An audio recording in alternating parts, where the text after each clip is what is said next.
Senta, que lá vem spoiler. Muito bem, meus amores, estamos de volta com mais um episódio do Senta que lá vem spoiler, a sua dose semanal de spoilers de filmes, séries, documentários e indústria do entreter. Meu nome é Renato Sansão, estou muito bem acompanhado aqui pelo samurai do entretenimento, Rafinha Prado. E aí, Rafa? Fala, Sansa, tudo bem? Hoje é um episódio especialíssimo com pessoas especiais, hein? Cara, episódio especial com pessoas especiais. Eu adoro quando a gente tem estreias aqui no SQLVS. Vamos começar por ele, né? Biratã Aricó, nosso querido Birinha. Fala, Bira. Fala, Sansão. Fala, Rafa. É um prazer estar aqui com vocês e estreando no mundo aí dos podcasts. Cara, e temos outra estreia também aqui. Ela que é a fã número 1 do Emicida, Karine Sandes. Fala, Karine. E aí, eu acho que eu não sou a fã número 1, porque deve ter uma fila grande, mas eu tô entre os 10, talvez, hein? E aí, tô muito feliz de estar aqui pela primeira vez no podcast para falar do meu melhor amigo Emicida, só que ele não sabe ainda. E olha, por falar entre os 10, cara, temos outro fanzaço aqui do Emicida, o meu querido amigo Gemerson. E aí, Gemerson? E aí, Sansi, e aí, Rafa. Eu acho que eu vou pegar o bonde aqui. Os 3 são estreantes. Eu tenho muito orgulho de estrear em podcast no tema que eu mais gosto de falar, né? Então vamos lá. Muito bem, minha gente. Olha, dentro de alguns segundinhos, vamos falar aqui sobre o documentário mais relevante e ensolarado de um ano sombrio e altamente sufocante. Eu tô falando aqui de Amarelo é Tudo Pra Ontem. Bora lá? Tem um velho ditado iorubá que diz: Exu matou um pássaro ontem com uma pedra que só jogou hoje. Esse ditado é a melhor forma de resumir o que eu tento fazer. Eu não sinto que eu vim, eu sinto que eu voltei e que de alguma forma meus sonhos e minhas lutas começaram muito tempo antes da minha chegada. O movimento negro continua lutando.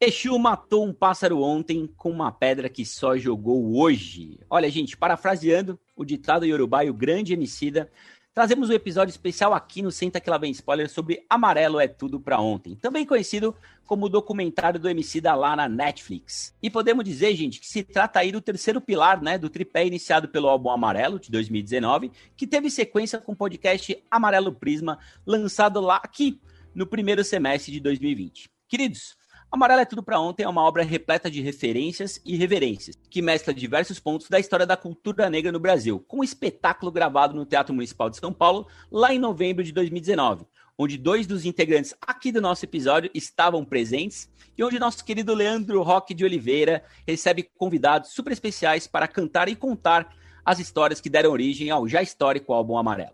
A produção do documentário é da Laboratório Fantasma, liderada pelo próprio Emicida e seu irmão Evandro Fiotti, e conta com a direção de Fred Ouro Preto, conhecido diretor de videoclipes que já trabalhou com Emicida, além de nomes importantes como Carol Conká, Rincon Sapiência, Rael e Xenia França, chegando inclusive a ser indicada ao prêmio de melhor videoclipe lá no Berlin Music Video Awards de 2019. E bem, antes da gente entrar de cabeça nas nossas impressões sobre o doc, vale dar uma passadinha na recepção de público e crítica. Conta pra gente aí, Rafa. Sansa, Amarelo é Tudo Pra Ontem vem recebendo críticas fantásticas e feedbacks maravilhosos. O doc do Emicida tá hoje com 8.5 no IMDb, é uma baita de uma referência, 4.6 de 5 no Letterboxd, que o pessoal chama de It's All For Yesterday, em inglês, e conta com a validação de 100% dos usuários do Rotten Tomatoes. E é com essa recepção calorosa de público e crítica que a gente vai abrir o debate aqui hoje, escutando junto com nossos convidados especiais o que eles acharam desse Amarelo é Tudo Pra Ontem, mesmo tendo comparecido no show, no Municipal. Alguma coisa foi surpresa para vocês? Eu vou, assim, começar dizendo que a gravação desse show foi um dos melhores dias da minha vida, assim, tá? Naquele dia, no Teatro Municipal, foi uma parada que eu não consigo explicar, assim. Sempre que eu lembro disso, eu falo, realmente, eu era feliz e eu sabia, e pena que eu não sabia que esse ano ia ser assim, porque é uma das últimas lembranças de show que eu tenho, e eu sou muito fã de música e tal, então, assim, foi um grande dia, assim. E aí, o que eu senti assistindo, né? Primeiro que eu me vi muito chorando, e aí eu chorava comigo chorando, e eu chorei tudo de novo. Mas acho que o que mais surpreendeu é que a gente estava esperando que fosse uma parada meio do Emicida, né? Que fosse uma história contada de como o Emicida fez aquele show, ou sei lá. Mas o cara veio com uma aula de história, com referência pra caramba, como eu queria ter assistido isso quando eu tinha 15 anos, para eu conhecer essa história que é tão apagada assim, atualmente pra gente, né? Falar de Abdias Nascimento, de Lélia Gonzalez, tipo, eu saí com a cabeça explodindo e querendo, tipo, ler tudo e conhecer tudo e falar de tudo e falar para todo mundo sobre aquilo, assim. Então, para mim foi uma grande surpresa, maravilhosa. Eu fui surpreendida e aí eu fiquei mais emocionada ainda de estar com o meu rostinho estampado ali e saber que eu participei um pouco dessa obra, assim, porque para mim é uma parada que subiu a régua de documentário, assim, no Brasil e que com certeza vai ser um legado para próximas gerações. Para nossa já é um legado, mas acho que para quem tá vindo aí, poder ter acesso a uma parada dessa, assim, é incrível. Quando um fã fala, o outro se identifica demais, né? Porque a Karine tava falando, eu tava pensando, a gente é muito parecido. Eu acho que, assim, para eu olhar um ponto além disso, né? Entrar no municipal é um negócio que pra gente, pelo menos a gente que vem de periferia e tal, não é uma parada muito que a gente vislumbra, né, a princípio, porque parece uma coisa muito distante, muito grandiosa. Então, para conseguir o ingresso foi um perrengue, como acho que todo mundo que tentou, né, porque foi muito difícil. E quando você entra lá dentro e você vê toda aquela atmosfera, todo mundo assim, super apaixonado, esperando, ansioso e tal. Acho que é um negócio que não tem como descrever. Quando eu assisti o doc, foi muito legal porque eu pude sentir um pouco, relembrar um pouco do que eu tinha sentido. Então, isso é muito legal. Mas eu acho realmente muito difícil ter uma sensação que seja idêntica ao que a gente viveu lá dentro. Acho que é uma parada muito única e talvez seja única na minha vida inteira. Acho que não vai acontecer de novo. Olha, eu não estive presente no show, mas eu consigo parafrasear a Karine no final do comentário dela, em que a minha cabeça estava explodindo e eu queria saber tudo sobre cada detalhe do documentário. Eu acho de uma grandeza enorme um projeto desse que o Emicida toca, com o seu irmão, com os seus fãs, como é o caso da Karine e do Gemerson. E eu acho que isso é sobre viver em coletividade, de um modo saudável, em busca de reparações que o tempo aí não ajudou no meio do caminho. Então, eu acho que hoje o que a gente viveu com esse show, com esse projeto inteiro no dia a dia, é um privilégio ter a oportunidade de discutir sobre todas essas pautas com um sentimento de justiça, não é uma vingança, né? É uma justiça. E aí a gente tem a oportunidade de aprender com a gente mesmo. Então, acho que isso é o ponto mais valioso do projeto inteiro do documentário. Tudo que nós tem é nós, né, cara? Eu já gostava da música, claro, mas quando ouvi a música dentro do documentário, com todo aquele contexto que ele traz pra gente, é um negócio fantástico, né? Aliás, todas as músicas, né? Eu gosto de todas as músicas de Amarelo, mas ouvindo novamente com aquele background que o documentário traz pra gente é incrível, né? Eu acho que a Karine colocou muito bem que o sarrafo dos documentários é elevado aqui, né? Como filme, eu achei até ele um pouquinho, cintura um pouco dura, sabe? Como experiência de filme, achei ele um documentário bastante certinho, formulaico até, mas é necessário, cara, porque ele tá sendo didático, ele tá ensinando muita coisa, né? Ele tá trazendo muitas coisas novas para muita gente, né, cara? Eu fiquei muito surpreso, confesso que não achei que fosse ficar surpreso assim, mais do que surpreso, eu fiquei muito emocionado em vários momentos do documentário, cara. O Emicida, ele sempre fala que o seu Wilson das Neves é como se fosse um orixá, né? Mas ele, Emicida, também é um orixá, né? A presença dele já é uma coisa que ilumina, cara. Iluminou a minha sala, iluminou o meu coração e certamente foi um dos melhores momentos aqui dessa pandemia, desse ano que não acaba, né, gente? Vou falar outra coisa que eu não falei antes, mas eu vi a pré-estreia do documentário. E aí teve uma conversa com o Emicida, com o Fred Ouro Preto, com o Fiote. E o que acontece? Até eles dão enfim, pode dar spoiler, né? Porque no documentário eles mostram que teve a pandemia no meio e eles meio que tiveram que mudar tudo. Então, como que faz numa pandemia para você criar um conteúdo que já estava todo pensado foda, e aí você vai ter que mudar tudo no meio do caminho, assim. Então, eu sinto que eles tiveram que endurecer porque eram materiais, né, de arquivo, assim, eram materiais de outras pessoas, e aí teve que pesquisar mais e talvez mudar muito o rumo do que eles queriam, assim. Então acho que surpreendeu todo mundo no fim também por isso. Olhando os dois lados, né, de quem tava lá dentro do show e quem assistiu o doc. Olhando assim, e olhando também com um pouco do olhar do publicitário, cara, gravar isso deve ter sido muito difícil.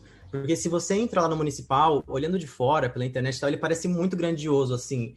Mas, assim, tecnicamente falando, ele é muito apertado. Então, para você pegar takes, para você fazer várias coisas diferentes ali, eles tiveram que fazer um malabares, eu acho, com o material. Porque você sempre reparava, se você olha lá tecnicamente, eles sempre pegam uns takes meio parecidos, mas faz algumas coisas de edição para tentar disfarçar, de certa forma, no bom sentido.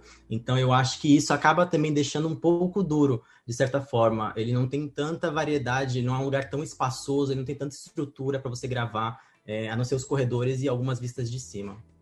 A gente não pode deixar de falar nessa nossa entrada aqui que esse documentário, ele é uma enorme, como a Ká já falou, como o Bira já falou, uma enorme releitura, né, que a gente precisa estar sendo sempre lembrado, né? Eu separei os nomes aqui para essa entrada: Donga, Pixinguinha, Oito Batutas, Bide, Tony Batuqueiro, Tebas, Elton Medeiros, Paulinho da Viola, Wilson Moreira, Ney Lopes, Leci Brandão e até o Robô Sojourner, que foi acordado com a coisinha tão bonitinha do pai, é citado nesse documentário. Para a gente que tem acompanhado o Emicida já há anos, alguns há décadas, na verdade, né? Não há uma enorme surpresa em ver essa deliciosa viagem que ele faz na história e, por que não, também doída e dolorida. Eu não sei vocês, gente, mas eu já estava chorando naquela entrada, velho, porque é muito difícil você ter informação nesse país. E quando você tem e é confrontado com essa informação, é ainda mais dolorido ver o que é realidade, o que é verdade e o que as pessoas sonegam. Então, esse documentário, além de trazer essa leitura histórica, é lindo de ver como o Emicida conseguiu construir uma narrativa trazendo a natureza, né, passando pelos podcasts dele, inclusive, do eu mesmo, de como eu posso ser feliz, como todos nós podemos ser felizes com os outros, se nós não estamos felizes com nós mesmos. Ele constrói essa narrativa no podcast dele, que é maravilhoso também. Mas o mais difícil para mim, não sei para vocês, foi quando tem a Majur e a Pablo Vittar cantando. Aquele final ali é difícil. O Sansa me falou, ó, se segura pro final que é complicado. Arrepia, né, cara? Arrepia. E é isso, gente. Esse documentário, ele pode ter uma cintura dura, como o Sansa falou. A Ká lembrou bem da questão da pandemia, e eu achei que eles deram um baita de um baile no final, trazendo um pouco, não só, né, da relembrança dos Oito Batutas no fim da gripe espanhola em Paris, né, que ele cita isso no final também, mas também como ele conseguiu ainda assim integrar a Marielle no final, que é importantíssimo. A gente não poderia passar por toda essa história, né, de 100 anos da vida preta sem acabar na Marielle, que ainda não acabou a história da Marielle também. Eu acho que é importante a gente lembrar que, também surfando um pouco no que eu disse, é uma reparação que não pesa nada para quem não vive diretamente com preconceito e que é a base da mudança para todo mundo que sofre. Então, sendo encarada com mais seriedade, a gente já ignora um fato que tudo já demora pela própria natureza. E a gente ainda está engatinhando nisso. Então, quando a gente começa a falar a respeito, e aí é que vem a obra inteira do Emicida e de tantos outros que ele traz ali como referência em uma forma de homenagem por serem aqueles que se mantiveram firmes nessa luta, eu acho que é a gente não deixar passar a oportunidade de fazer tais reparações. Tem uma frase, né, quando ele tá gravando com a Pablo, e aí com a Pablo e com a Majur, e aí ele fala, só faz sentido quando a gente se relaciona. Essa frase me pegou muito forte, e acho que tem muito a ver com o que você está falando e com o que o Rafa falou, né? Eu aqui como mulher negra e ainda não sendo retinta, né, porque é ainda uma coisa de identidade racial muito forte, para mim já não dói tanto quanto dói para outras mulheres enfim, é uma cadeia, né, que a mulher negra ela tá sempre em último lugar dentro dessa cadeia. Então, assim, quanto mais pessoas olham para isso, e eu acho que o legado desse documentário é muito sobre isso, assim, de trazer esses nomes, né, de trazer a história de volta, de botar na tua cara, olha só o que tá acontecendo, por que você não tá vendo isso? E aí tá fazendo as pessoas se relacionarem, né, e aí começa a fazer sentido. Então, para mim, essa frase é uma das que mais me marcou, acho que a do Exu pegou todo mundo também, porque é muito, né? Depois a música que tá no final, que ele fala viver é partir, voltar e repartir, né? E também fala disso. Então, tipo assim, sempre trazendo muito... Todo mundo que ele trouxe foi para mostrar que essas pessoas viveram, ele conheceu, agora tá repartindo com todo mundo. Então, assim, quanto mais a gente se relacionar e mais trabalhos como esse fossem vistos, assim, acho que fazendo um paralelo aqui com a Beyoncé, mas eu acho que a Emicida tem um papel parecido, e eu nem falei disso com ninguém, tô dividindo com vocês, mas é porque a Beyoncé, quando ela chegou lá e falou, eu sou negra, caralho, e aí todo mundo ficou, que é isso? O que tá acontecendo? Foi uma puta revolução com Lemonade? Eu acho que a Emicida ele sempre falou disso, mas quanto mais poder ele teve na mídia, e aí tá lá na GNT, fazendo papo de segunda, tá sendo respeitado por vários tipos, né? Não tá mais só na quebrada, não tá só mais com os pretos, não tá mais só quem curte rap. Ele tá em vários lugares. Então, assim, quanto ele mais foi crescendo, mais ele foi usando o poder dele para chegar em todo mundo e ensinar, do mesmo jeito que a Beyoncé fez. Assim, para mim, tem uma relação de quebrar paradigmas em relação ao racismo e à história do povo preto. Assim. Complementando esse ponto, para você falar desses assuntos que a gente está discutindo, é sempre... Hoje, né? Hoje ainda é muito delicado. É muito delicado. As pessoas ainda têm dificuldade. E aí, o legal desse álbum, no meu ponto de vista, é que, cara, você conseguir trazer um monte de crítica, trazer história, trazer reflexão, trazer beleza, trazer arte de forma positiva, né? No momento que a gente está tão negativo e tão polarizado, é uma coisa, tipo, genial, assim, absurda, num nível que eu nunca imaginei. Eu sou fã de rap. Cara, você espera do rap a parada pesada, crítica, que é dedo na ferida, né? Enfim, e você vai lá e ouve Amarelo e você fica o álbum inteiro feliz, mas ao mesmo tempo você se informa, você aprende. Então, acho que para quem acompanha o Emicida, né, de lá de trás até agora, você consegue ver que cada álbum dele representa uma coisa, ele amadurece como pessoa também, e quando você vê esse daqui, você fala, putz, mano, o cara chegou lá. Ele chegou lá e agora ele pode falar do que ele quiser, como ele quiser, e ele consegue. Então, para mim, foi um negócio assim, tipo... Sabe aquele troféuzinho, quando você sobe no fim da escada? Eu senti isso quando eu vi Amarelo. Você olha lá, você tem o sol lá em cima. É bem isso pra mim. Cara, e tem um negócio também que eu acho muito interessante, que é essa capacidade do cara de construir pontes, né? Ele passa uma boa parte do documentário falando por que o teatro municipal, né? E tem vários e vários motivos para ser ali no municipal, né? E o Emicida, cara, ele é um cara, na minha opinião, ele é tão iluminado que no momento que você tem a Pablo e a Major ali no final, ele abre, né, o municipal é nosso, né, é de nós todos, é de várias causas, inclusive é de vocês, que passa a ser a minha também, né, ele é de todos que estão aqui, cara, eu achei isso fantástico, então junto com o telão lá fora, com a galera que tava vendo o show do lado de fora também, é super inclusivo, né, pra mim mexeu muito comigo, eu me senti como se estivesse no telão do lado de fora, não consegui estar do lado de dentro, que nem a Karine e o Gemerson aqui, mas tudo isso eu achei bastante diferente. Como ele consegue pegar as coisas complicadas, as coisas difíceis, as coisas ruins, as coisas sufocantes, num ano sufocante, e transformar isso numa coisa boa, né, Birinha? Os homens deveriam ficar felizes que as mulheres, no caso, no feminismo, querem igualdade e não vingança. Então, quando a gente fala sobre isso, e aí vocês citaram bastante sobre a Pablo, e também sobre unir todo mundo, que é sobre esse senso de coletividade que a gente já falou, a gente se depara com uma frase do próprio Emicida, em que ele diz que o rap é uma cultura de inclusão, né? E ele está certo quando ele cita isso, porque quem foi excluído foram os pretos, e eles foram excluídos por brancos racistas. Ainda são. Então, eu acho que o ponto crucial, e isso é uma outra frase que a ex-consuleza da França no Brasil, Alexandre Loras, não sei como pronunciar muito bem, mas ela fala que o mundo deveria parar para resolver a fome e o racismo.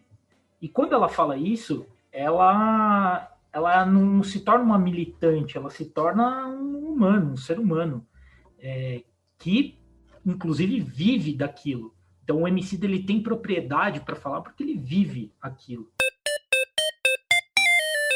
Olha, gente, eu acho muito intrigante isso que o Emicida faz de adquirir cultura, conhecimento de tudo quanto é lado, né? De monges, games, hortas, viagens, ruas, filmes, biografias, amizades inusitadas, né?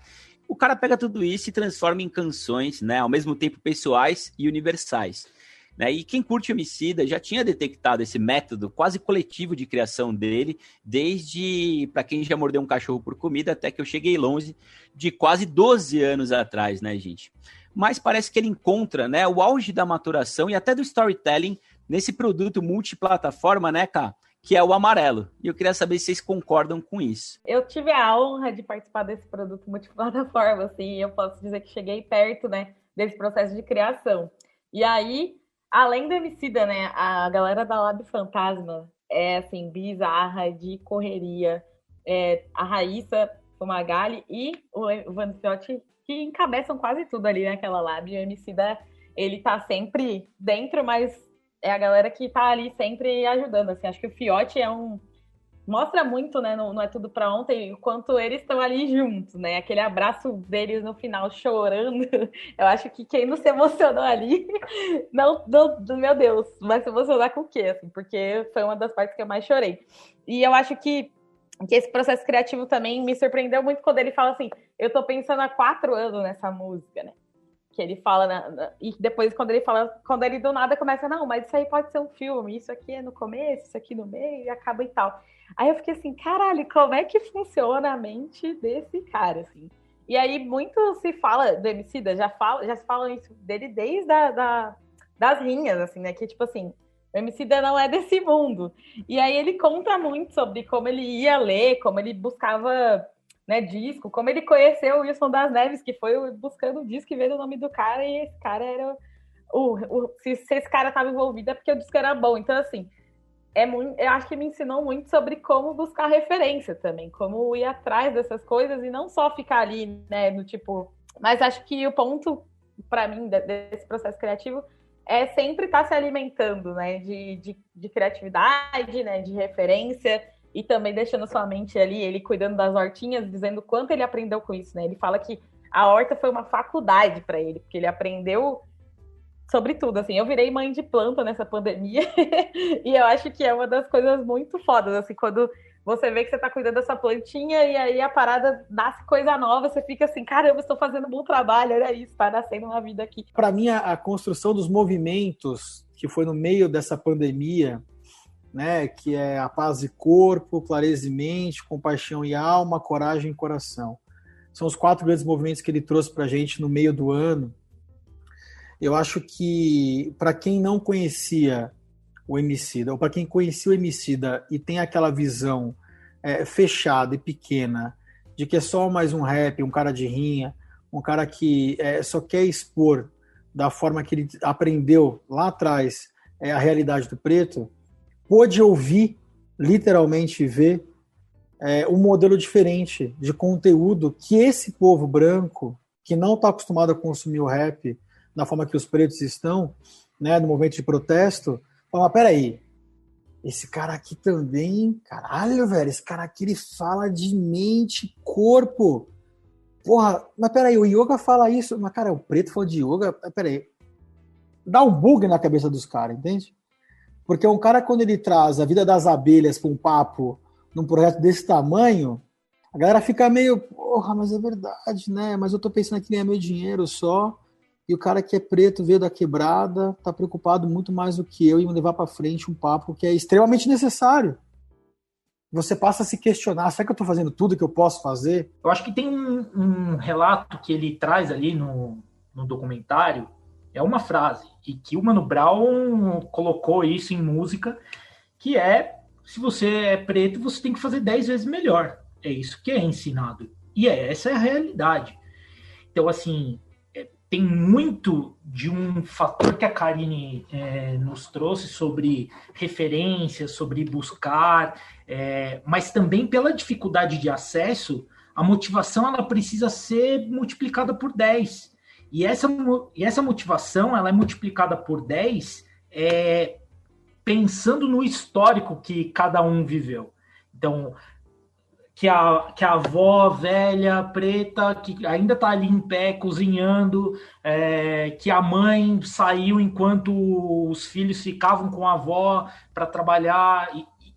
Eu acho que tudo isso anda junto. E é esse histórico que fortalece e que dá essa motivação para o Emicida poder buscar essas referências e valorizar o senso de realidade para ele mudar a própria realidade. Eu acho que isso é uma coisa que não é oferecida, né? Eu acho que ele foi atrás disso, mas multiplicado por muito mais para ele poder se destacar. Eu acho que isso é um ponto a ser valorizado num nível absurdo. Eu concordo muito com o que o Bira falou, porque, cara, assim, quem é de quebrada, é isso, tem que ralar muitas vezes mais. Quem é de quebrada e é preto, tem que ralar muitas vezes mais ao quadrado, enfim, muitas vezes realmente. E aí, se eu olho para o álbum, se eu olho para o que o storytelling do álbum fala, a história que ele conta, se você pegar cada música e separar frase a frase, você passa horas analisando, porque cada uma tem uma profundidade absurda.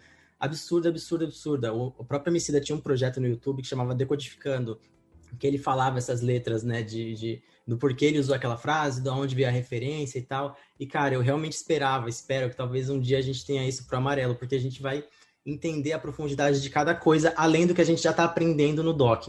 Porque eu sei que cada palavrinha que ele coloca tem um motivo, é como se fosse pensado ali. É realmente uma parada estratégica, artística e genial. A Karine trouxe um negócio muito interessante agora, que é a comparação com a Beyoncé, né, cara? Levantando a bandeira da negritude, mas também se assumindo produtor da sua obra, né? A partir do momento que ele levanta a bandeira da LED Fantasma e vai virar grife de roupa, né? E a gente vê um pouquinho disso no documentário, e ele vai se produzir, ele vai virar dono da produção, ele já não é mais refém de gravadora. A agenda dele é dele, né? Ele faz o que ele quiser, ele comanda os shows dele, ele comanda o espetáculo, ele comanda a grife de roupas, ele comanda várias iniciativas, né, Cal? Podcast, né? Então ele toma conta do negócio de uma forma fantástica. Então quando ele passa a se produzir, e é bem antes aí de Amarelo, claro, mas isso, na minha opinião, atinge o auge da maturidade no projeto multiplataforma Amarelo, cara. E eu queria só lembrar aqui, cara, que nessas pontes que o Emicida constrói, cara, eu fui ouvir lá em Amarelo Prisma e também lá no História Preta, o Emicida falando do monge budista vietnamita, cara, o Thich Nhat Hanh. Eu vi isso do Emicida. Cara, eu fui atrás do Thich Nhat Hanh, ouvindo o Emicida falar em podcasts e trazendo citações e trazendo o mindfulness, né? Que tantas pessoas falam de uma forma que parece difícil, mas ele falando de uma forma, cara... Ele falou 4 frases, eu já entendi tudo o que estava se passando e passei a consumir essa literatura e essa nova sabedoria. Então o Emicida é esse cara que traz isso em várias camadas para pessoas de várias latitudes e também classes sociais. Quando você fala do papel do Emicida em levar para frente novos pensamentos, né, como mindfulness, que tá, meu Deus do céu, o pessoal de yoga não aguenta mais falar sobre isso, porque eles querem vender de uma outra forma. É muito lindo ouvir o Emicida falar de outra forma. Uma forma onde eu quero buscar, de fato, o complemento da minha mente. Eu não quero vender uma aula de yoga, eu não quero vender um estudo de yoga, eu quero vender uma forma de vida. E é do caralho isso, porque você vê que quando ele viaja, ele fala isso no documentário também, né? Ele viaja, quando ele se vê nos lugares que os pretos passaram, os antepassados passaram, ali ele descobre tanta coisa. Só que você vê que, em vez de ele lamentar e falar, porra, que merda, tal, ele traz esse ensinamento, né? Quando ele fala que voltou da África da primeira vez, ele chegou lá como homem preto e voltou de lá como homem, fala, caralho, velho. Esse filho da puta, esse cara tem o papel do Nelson Mandela no Brasil, sem brincadeira, cara. A própria biografia do Mandela, cara, quando você ouve o podcast com a participação do Emicida, ele traz inúmeras situações do Nelson Mandela, né, citações, e é muito interessante, você vai descobrindo e fala, mas esse cara é um oráculo. O timing é preciso entre a gente, porque o que eu ia falar era exatamente sobre uma filosofia de vida do Mandela, que é o Ubuntu, que inclusive tem uma outra referência bem bacana de um documentário na Netflix, que chama Playbook, e é com o treinador Doc Rivers. Caralho, é ótimo, Bira. Ótima dica, Bira. Ótima. E se aplica totalmente, né, Rafa? Porque ele aplicou a filosofia do Ubuntu, que é a coletividade, que foi o que salvou os africanos para um time sair vencedor. E eu acho que a forma como o Emicida aplica isso, muitas vezes ela é contestada, mas também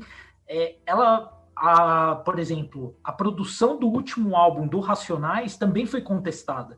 Por quê? Porque o fã que caiu no gosto de ouvir Racionais, e muito provavelmente é o fã de rádio, é o fã muito provavelmente branco, que passou a gostar muito de Racionais, ele passa a contestar que a produção do Racionais, tanto quanto o modelo de negócio da Laboratório Fantasma, não seguem mais a filosofia do gueto, da periferia. E isso é uma grande mentira, porque, na verdade, é um senso de incômodo pela periferia estar ocupando espaço, e a frase que vem é a seguinte: quem disse que eu também não posso chegar lá? Quando você muda ou você quebra uma barreira, principalmente no rap e tal, é realmente uma parada que geralmente vem rodeada de muita crítica.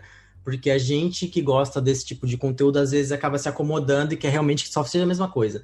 E quando ele lançou, né, fez lá, inclusive ele fala no doc, da questão da coleção na Fashion Week, quando a Lab foi além, quando a Lab fez essa coleção e foi, tipo, incrível, teve uma enxurrada de crítica. E aí eu pego de novo, né, também pegando uma frase, assim como o Bira falou, na música Inácio da Catigueira, ele coloca lá: só no Fashion Week nós empregou uma preta para cada textão. E, cara, essa frase, pra mim, ela é muito forte. Porque enquanto tem gente falando, o cara tá fazendo. E é gente assim que faz história. Pra mim, é gente assim que faz história. Cara, e é engraçado, assim, pensar que o Emicida, ele já foi cancelado pela galera várias vezes, assim. Mas eu acho que é isso. Ele entrou num patamar de maturidade muito grande. Por exemplo, esse ano mesmo, acho que na primeira... Teve umas manifestações, né? E aí o Djonga falou: não, vamos todo mundo pra rua. E a Emicida falou: pra que vocês vão pra rua? E aí, tipo, isso gerou assim. Mas é meio que. Foi muito foda o jeito que ele resolveu, né? Que ele falou assim: vamos conversar, né? Porque daí chegou a galera que era militante da rua e falou: Emicida, porra, calma aí. E aí acho que mostrou muito também desse processo de maturidade de beleza. Vamos chegar e conversar, vamos entender realmente. Não é bem assim, cada um escolhe o que é melhor pra você. Eu acho que isso vai na arte, mas vai em todo mundo que admira ele como pessoa e tá olhando para ele como um espelho, como um eu quero chegar ali. E ele consegue mostrar isso de um jeito mais maduro também, porque é isso, né? Você pega o Emicida da Rinha, o Emicida lá atrás, que enfim, tem uma música dele que fala de um jeito zoado de mulheres, e foi por isso que ele foi cancelado várias vezes, e também, enfim, por outros motivos.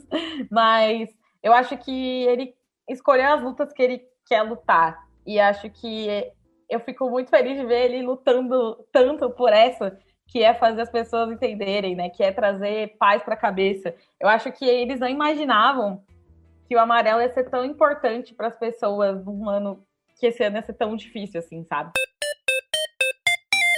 No documentário é muito foda e emocionante a gente ver a homenagem que ele faz, especialmente aos protestantes que estavam no Teatro Municipal naquela gravação, né, do movimento negro unificado, tem lutado pelos direitos das pessoas negras há mais de 4 décadas aí já, né, pelas minhas contas, 42, 43 anos.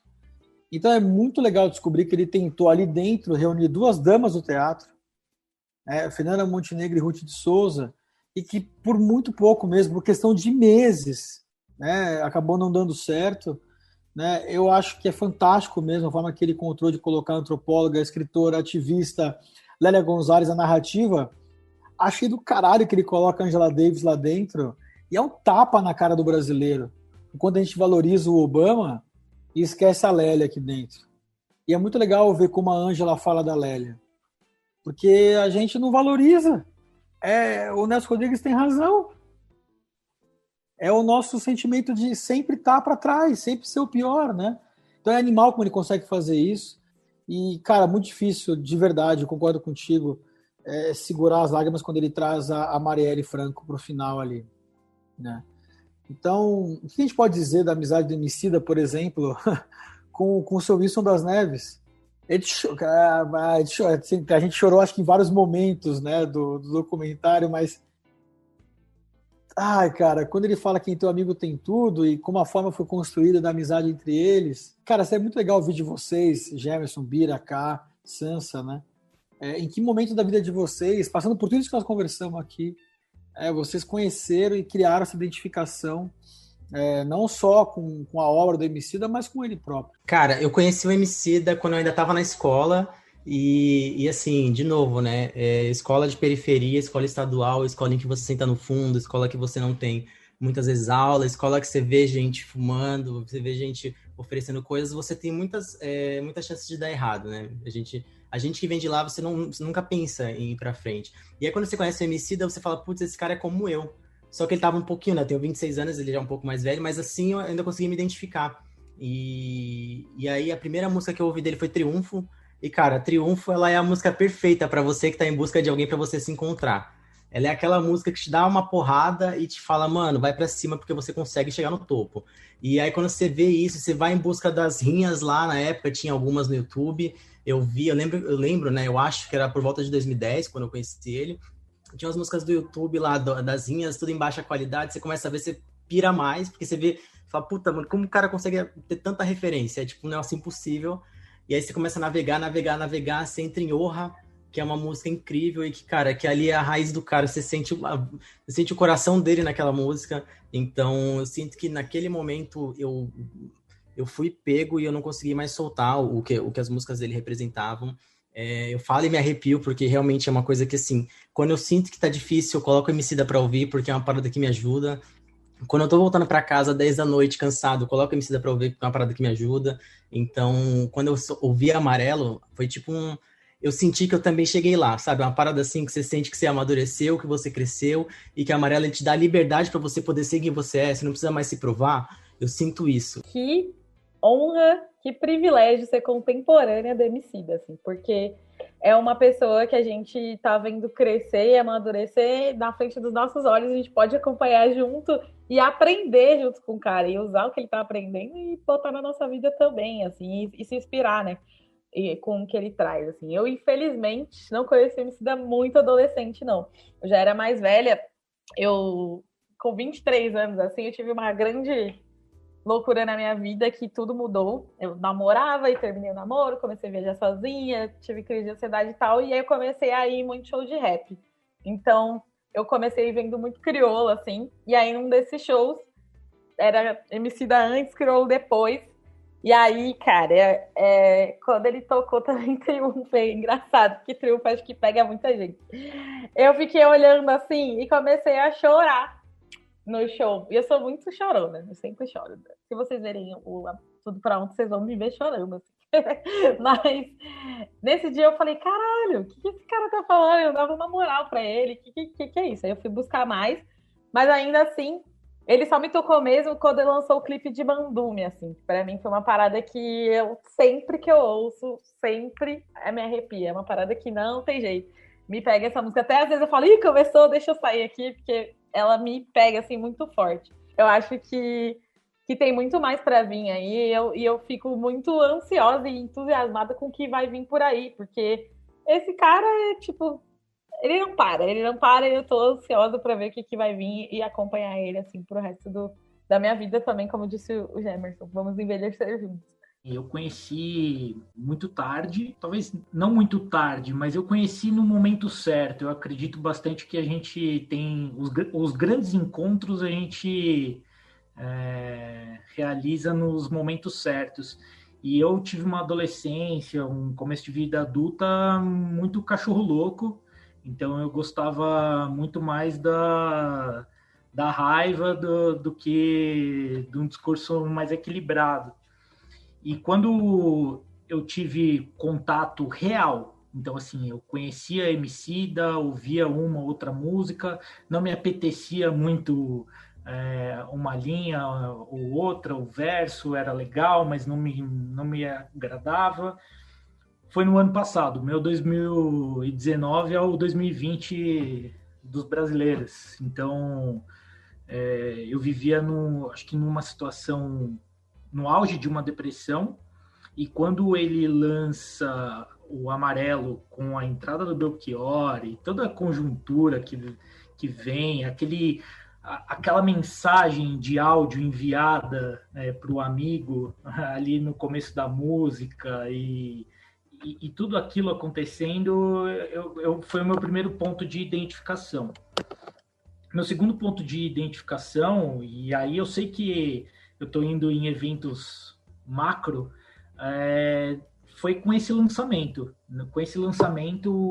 do documentário, particularmente dizendo, eu consigo identificar uma proximidade muito grande com a minha vida infantil, adolescente. Eu acho que passa bastante pelo que o Rafa falou antes, sobre essa questão de dá para você fazer de um outro modo, essa coisa inteira do mindfulness que a gente está falando.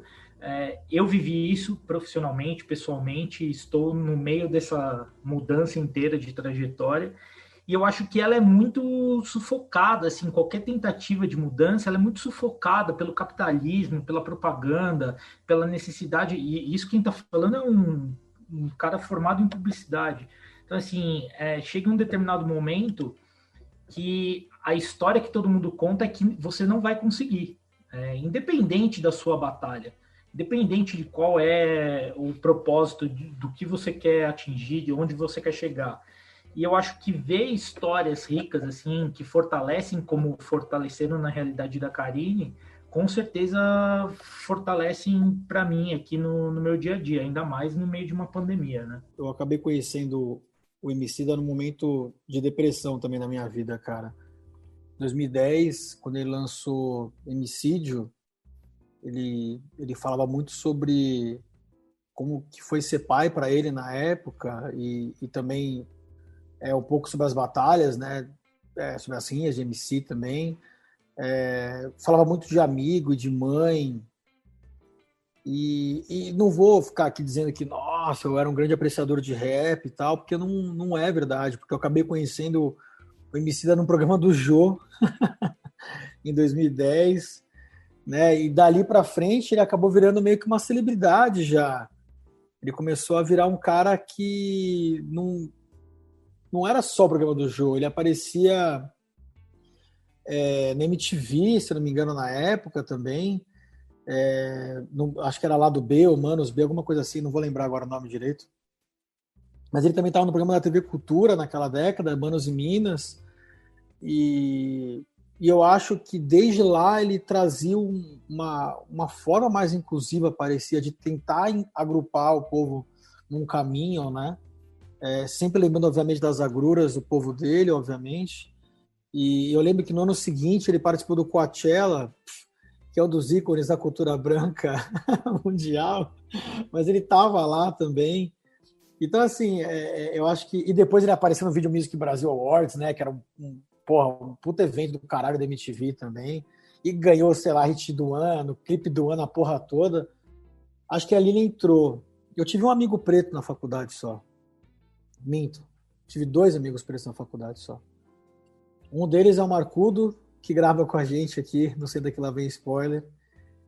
E a outra é a Aline, que hoje é âncora da Globo News. E esse foi o mundo que eu cresci, gente. Então, eu tive que ter uma consciência, graças aos meus pais, de que a nossa vida era boa, mas tinha muita gente pior que a gente. Ainda tem. E quando eu descobri o Emicida, 2010, 2011, já existiam os Racionais, obviamente. Eu tenho uma história com os Racionais, porque os caras são santistas também, né? Enfim, pelo menos o Mano Brown, então tinha uma correlação já desde moleque. E então, essa descoberta, essa vivência com o rap, ainda que à distância, porque nesse mesmo álbum do Emicídio, ele tem ali a participação do Kamal, por exemplo, né? Tem também o Rael, que também participa desse álbum. Tudo isso abre portas pra gente conhecer.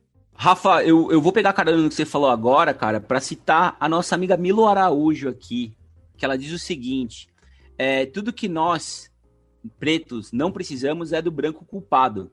O branco culpado não nos ajuda.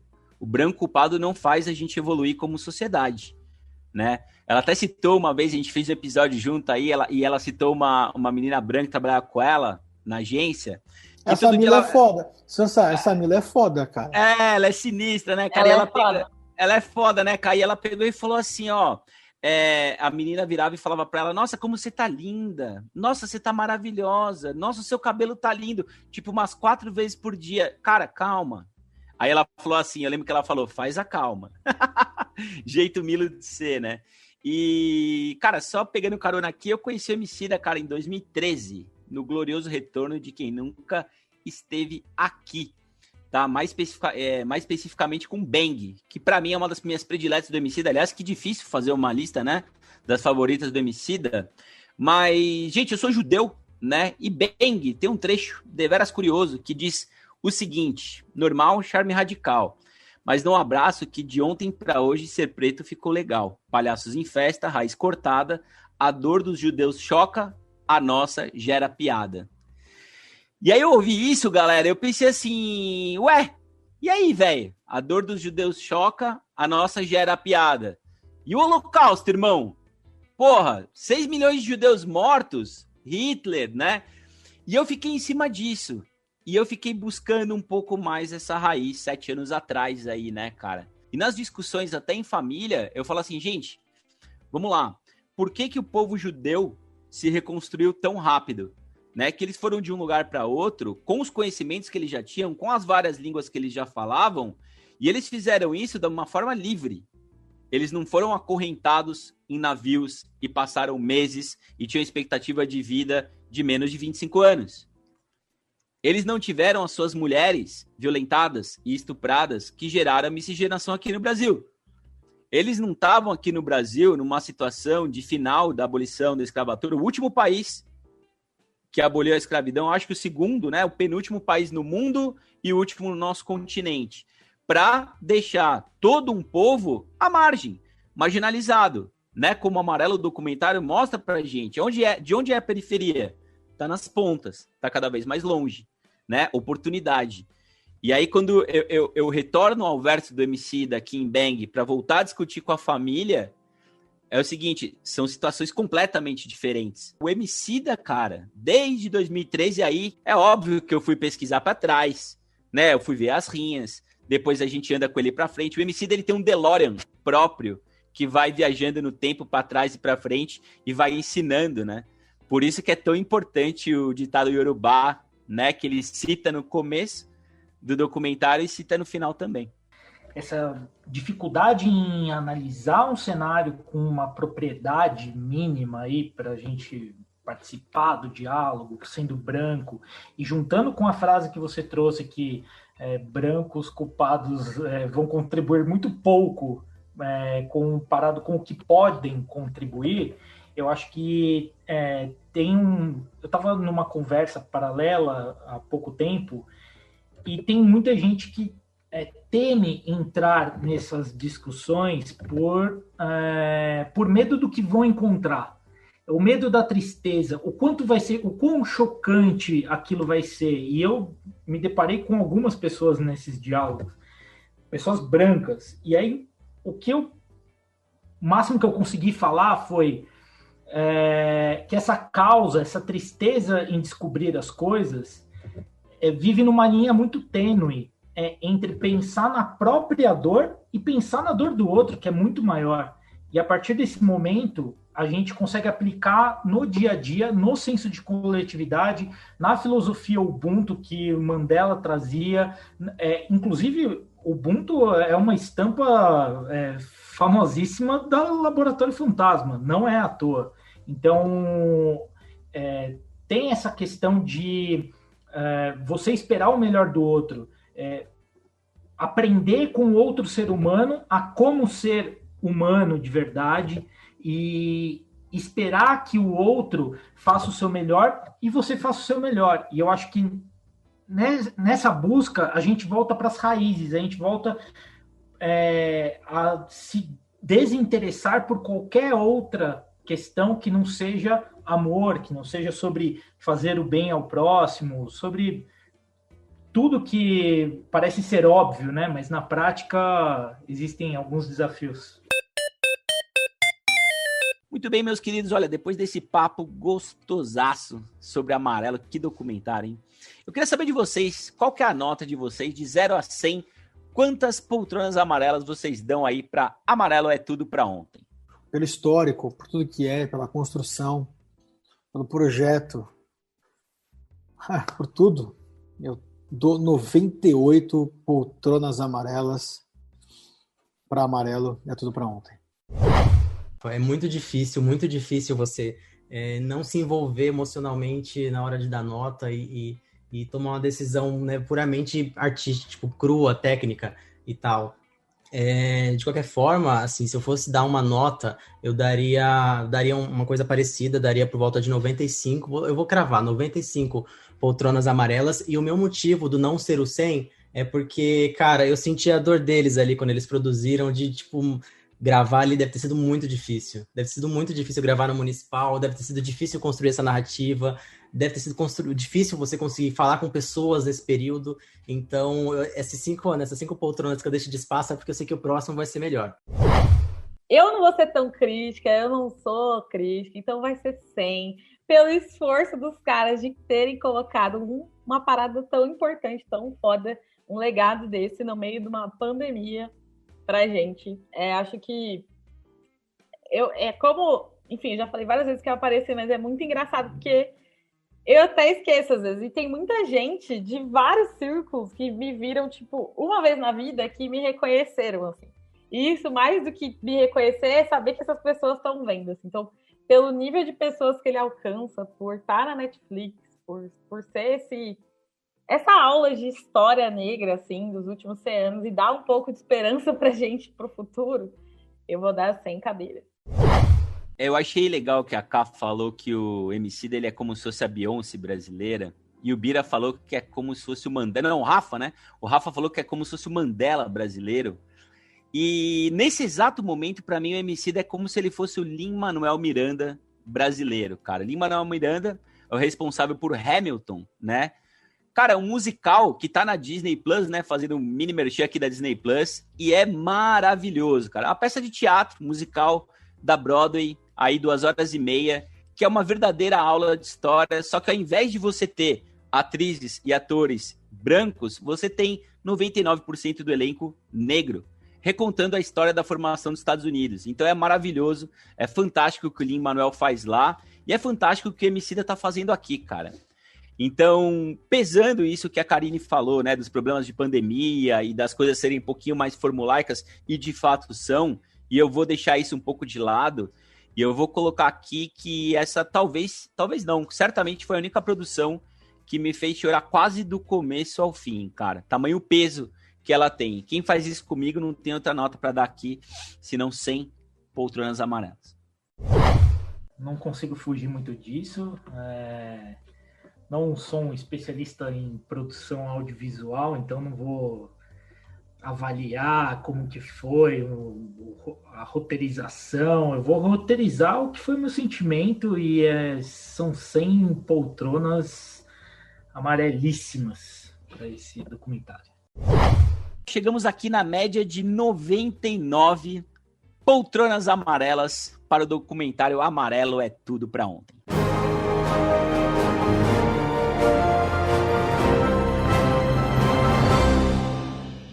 E bom, antes da gente dar aqui os motivos rapidinhos, né, pra galera que ainda não assistiu, dar o play em Amarelo, o Rafa tem um recado, é verdade, Rafinha? Sansa, é verdade. Quando você citou aqui o Lin-Manuel, a gente conversou hoje à tarde sobre isso, e eu vou deixar aqui um recado explícito pro Fiote e pro Emicida, e também para a Karine, que é amiga do Fiote e do Emicida, da Dona Jaceira, que é o seguinte: nós precisamos criar uma produção como o Hamilton foi feita na Broadway. Nós precisamos ter isso, contando a história de Zumbi dos Palmares. É só uma ideia, pode ter outras histórias. Escrita, dirigida, produzida, gravada por Emicida e Fiote. Nós precisamos. Hamilton é a inspiração porque o americano é foda nesse ponto de produção. A gente sabe disso, os caras são embaçados. Quem não assistiu o Hamilton na Disney Plus, assista, porque é incrível. Emicida, Fiote, Karine, que está aqui comigo. Nós precisamos ter uma produção daquela brasileira. Nós temos capacidade, material humano e história suficiente para criar algo da mesma magnitude, da mesma forma. Musical, pelo amor, tem que ser musical, totalmente musical, Rap. musical. Rap, totalmente musical. Fica aqui minha sugestão, que o mundo nos ouça. Vamos fazer um tuitaço, eu ajudo. Olha, minha gente, aproveitando o embalo, eu queria pedir aqui pra vocês, rapidinho, praticamente um tweet, um motivo, um incentivo aí de cada um, pra quem não assistiu ir lá na Netflix, dar o play no documentário do Emicida. Eu vou dar o meu motivo. O meu motivo vai ser conectado com o que o Sansa falou agora há pouco. E ele também comparou, ele também puxou de outras falas, né? A gente comparou o Emicida com a Beyoncé, a gente comparou com o Mandela, e eu acho que depois de Amarelo, a gente vai se comparar com o Emicida. Os próximos artistas geniais vão se comparar com o Emicida. A gente vai falar que, ele é tão bom quanto o Emicida. Então, se você não viu, cara, você tá perdendo tudo que a gente já produziu de melhor nesses últimos anos. Olha, eu vou ter que concordar com o Gemerson, mas eu também queria dizer que é isso. Se você está buscando um ponto de paz, de esperança, e também chorar um pouquinho, mas um choro bom, um choro gostoso, para acabar esse ano, eu acho que é um ótimo motivo para preencher aí o tempo livre e dar uma descansada na cabeça, mas também aprendendo muito, conhecendo muita coisa foda e enchendo o coração de esperança, assim, para o mundo melhor e para as coisas melhorarem. Vou fazer um post de Facebook com texto médio, não vou fazer textão, e vou fazer um tweet rápido. O post de Facebook é que eu nasci e vivi até 2 anos atrás no Grajaú. Tá? Eu passei a minha infância no Grajaú. Perdi muitos amigos do Grajaú, a maioria negros. Todos os meus amigos passam em determinado momento pela minha fase vivida no Grajaú. Ao longo do caminho, eu encontrei com pessoas maravilhosas e eu destaco aqui 2 pessoas, um grande amigo que ainda mora no Grajaú, que é o André, e ele é um cara preto, da família tradicional preta, com a avó que cozinha. O meu exemplo da avó que cozinha é a avó dele, a Dona Amélia, e o primeiro contato dele com teatro e cinema, eu fiz questão de perguntar para essa gravação, foi depois dos 15, 16 anos de idade. Ao longo do meu caminho, da minha trajetória, eu encontrei com um outro preto incrível que se chama Iago, e ele mora num lugar mais perigoso que o Grajaú, e eu nunca achei que eu fosse conhecer esse lugar. E chama Belfort Roxo, porque ele era bailarino, e ele fazia o balé no Teatro Municipal do Rio de Janeiro, e que ele precisava pegar 3 conduções para chegar até lá. Então ele se colocou como a exceção ali da situação, porque em Belfort Roxo não tem cinema, e ninguém vai ao teatro, quiçá no Teatro Municipal do Rio de Janeiro, que é uma realidade muito próxima com a do Grajaú aqui, para chegar no Teatro Municipal. Inclusive o André chegou a pisar no Teatro Municipal só para conhecer, não para ver nada lá dentro. E por último, eu conheci um jovem que foi o criador do videoclipe Grajaú X, do Criolo, nos altos aí de 2012, 13, salvo engano. O nome dele é Airilis, e hoje eu conversei com ele para tirar essa mesma dúvida. E ele é o ponto de equilíbrio entre tudo. Ele não é bailarino, ele trabalha com arte, mas ele foi estimulado, talvez por uma motivação muito próxima do Emicida, para conhecer, ter acesso ao teatro. É aquilo que a gente falou ao longo da nossa gravação. Então, ele teve acesso ao teatro com 14 anos, o cinema ele já foi mais cedo, mas a gente vê que depende muito da história de cada um para conseguir vencer as dificuldades, as barreiras, até ter acesso à cultura.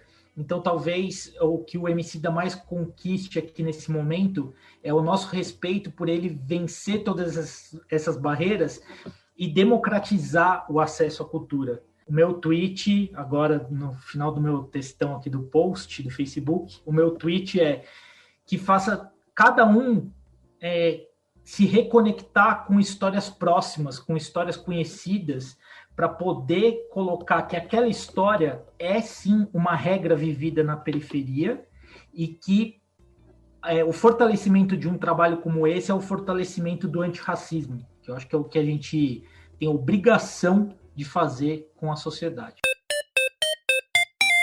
Bom, é isso aí, minha gente. Olha, lembramos a vocês que todas as semanas estamos aqui com críticas, resenhas, informações e spoilers fresquinhos sobre os principais filmes, séries e documentários dos cinemas e serviços de streaming. E aproveito para convidar você para seguir a gente aí no seu streaming de podcast favorito e também nas redes sociais. Você encontra a gente facinho pelas nossas iniciais SQLVS de Senta Que Lá Vem Spoiler. E olha, quero aqui, abrir o meu muito obrigado pela presença de cada um de vocês. Karine, satisfação, hein? Obrigado demais. Eu que agradeço, acho que foi uma ótima estreia em podcasts. Para mim foi uma honra estar aqui. Muito obrigada por ter aberto esse espaço para a gente poder falar de tanta coisa que é importante para o nosso mundo de hoje também, não só o podcast. Acho que rendeu muito mais. Obrigada. Foi uma experiência muito legal. E só para fechar, minha última fala aqui é uma fala que representa muito para mim, que o Emicida fala na música Levante e Anda, que é: você é o único representante do seu sonho na face da terra. E se isso não te fizer correr, cara, não sei o que vai. Então, assim, eu levo isso como um mantra. Eu não tenho nenhuma tatuagem, mas, assim, no dia que eu fizer uma, vai ser essa frase, porque ela é o que me move pra frente muitas vezes. E eu queria agradecer de novo pelo convite. E aguardo o tweet do Emicida falando com a Karine, aguardo ele entrando em contato, aguardo tudo isso, vou acompanhar. Queria agradecer vocês. Acho que essa estreia ela não poderia ser melhor por uma pauta que eu presenciei e vivi por muito tempo e principalmente por ter pessoas muito boas por perto para a gente poder trocar isso daqui. E o que o Gemerson falou, tem uma frase no final também de uma entrevista que o Emicida dá para um canal de uma revista de moda, que ele fala: se a história é nossa, então deixa que nós escreve. Obrigado, Sansa. Cá, Bira, Gemerson, que grande honra dividir com vocês esse pedacinho de história. A gente escreveu um pedacinho aqui, com certeza. Obrigado, gente. Sansa, obrigado de novo. Até a próxima. Viver é partir, voltar e repartir. E tudo que nós tem, é nós. Viva Amarelo, gente. Viva Emicida e viva você aí que reservou uns minutinhos do seu dia para escutar a gente, tá bom? Um abraço a todos e até a próxima. Tchau. Assim como o prisma decompõe a luz branca em muitas outras cores, eu gostaria de decompor o preconceito em muitas outras possibilidades unidas no amarelo. A Nossa Senhora do Alto da Compadecida tá no bagulho. Uma honra. E não vai honra pra mim também, fique certo. Pobre daqueles que te mete com a gente. Tenho sangrado demais, eu chorado pra cachorro. Ano passado eu morri, mas esse ano eu não morro. Ano passado eu morri, mas esse ano eu não morro.